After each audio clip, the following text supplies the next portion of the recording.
Welcome to the Inspired Show, health, fitness and beyond.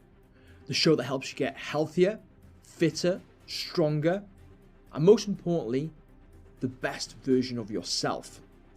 Helping you overcome emotional eating, stress drinking, and helping improve your lifestyle in a manageable and sustainable way. Thank you all for your support. Don't forget to subscribe and hit the like button on each video so we can grow our community. Hey team, and welcome to this week's episode of the Inspired Show. This week we're going to be talking about how volume foods can help you lose weight faster. But before we delve into today's topic, if you haven't done so already, drop the page a little subscribe. If you enjoy this video, give it a big thumbs up, and don't forget to let us know your thoughts in the comments section as well. On top of that, inside the captions, you can follow our social media pages to keep up to date with all the relevant information on becoming the best version of yourself.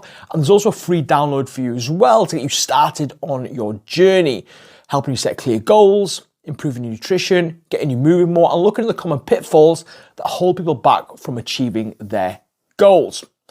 So we're going to get straight into it. What are volume foods? Volume foods are foods that are typically higher in volume and lower in calories. They typically also contain a lot of nutrients, vitamins, minerals, and in most cases, fiber as well, which are all very beneficial. But when it comes to volume eating, it's the volume of food we're looking at in comparison to the amount of calories that they have, which makes them beneficial for losing weight and dropping body fat. So what are volume foods? Well, volume foods are things like your fruits. So berries, strawberries, kiwis, melons, so on and so forth. You've got your vegetables, broccoli, asparagus, onions, peppers, carrots. You then got your whole grains, your oats, your potatoes, your sweet potatoes, and then you've also got your lean proteins as well. Chicken breast, turkey breast, egg whites, white fish. Now, these foods are going to help you from a variety of reasons when it comes to your fat loss journey. So like I mentioned, firstly, these foods are typically higher in volume and lower in calories.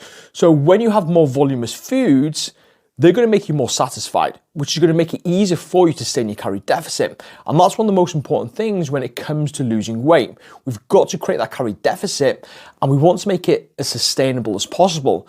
So bulking up on your higher volume foods can be helpful from that point of view. The second reason is these volume foods are also very nutrient dense, like I mentioned. Now, when we've got an abundance of quality nutrients entering our body, that's going to help us feel more alert, it's going to help with tiredness, it's going to help with energy. So that then means that it's going to be more beneficial from an activity point of view, especially if we're working out. We're going to be able to push more into our workouts and also in our daily movement as well. If we've got more energy, we're more likely to be able to go out and get more steps in. So it hits it from 2 points of view. So that's why it's so important we do start to prioritize volume foods. What we can also do as well is look at ways that we can implement what we call smart swaps. And when we add these smart swaps into our diet, we can look at the foods that we really like and just swap them out for more voluminous foods, which makes it a lot easier to make this maintainable transition into long-term sustainable change. And that's what it's all about. It is making long-term sustainable change when it comes to reaching your goals. So what do these smart swaps look like? So for example, if you eat a bowl of cereal in the morning, you could swap that out for a bowl of porridge. Again, for the same amount of volume, you're going to get more bang for your buck for the calorie allowance by having porridge versus a bowl of cereal. Instead of having a packet of crisps, you could have a packet of popcorn. Again, you're going to get more bang for your buck when it comes to having the popcorn versus the packet of crisps. When it comes to maybe having a chocolate, you could swap that out for some fruit. Again, you're still getting the sweetness of the fruit, but you're going to be able to have a lot more volume when it comes to the fruit in regards to the chocolate. And when you start making these smart swaps on a regular basis, it can help you massively start making lifestyle changes. Now, don't get me wrong, it's not about cutting out the foods you love and being totally restrictive. It's about getting the balance right. So what is the right balance? Now, personally, I feel a balance of 75 to 80% of more voluminous foods and then 20 to 25% of less voluminous foods is a really good balance, because it allows you to feel satisfied, feel energized, feel nourished, and feel fuller for longer 80% of the time. But you've also got a 20% leeway where you can let your hair down. You can enjoy that takeaway or enjoy that piece of chocolate or a piece of birthday cake, whatever it may be, without restricting it totally.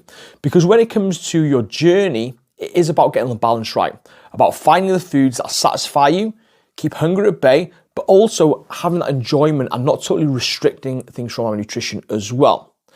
So how can you start implementing these changes? Well, if you're not eating a lot of volume foods at the moment, simply jumping up to maybe 75 to 80% volume foods in one hit might be quite challenging.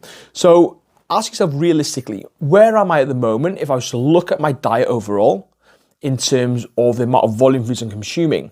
And you need to be really honest with yourself with that. So let's say, for example, you sit down and you write down what you've eaten for the last week, and you're only eating volume foods maybe 20% of the time. So jumping from 20 to 80 might be a big jump. It might be overwhelming and you might not hit it. That might impact confidence and you might kind of give up and fail. So instead of jumping from 20 to 80, give yourself a target of just jumping up to 30 next week, making a gradual increment. If you manage to box that off, again, make a slight increase again and gamify a little bit. Each and every week, try and do a little bit more than the previous week until eventually you get to a place where you are eating volume food 75 to 80% of the time.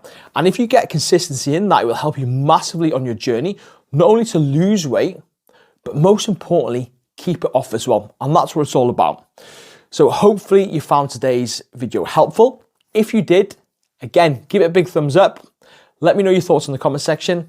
And as always, don't forget to drop a subscribe to the page to help grow the page. We can reach more people, inspire some positivity, and help people reach their goals. Until next week, team, have an absolutely amazing, great week.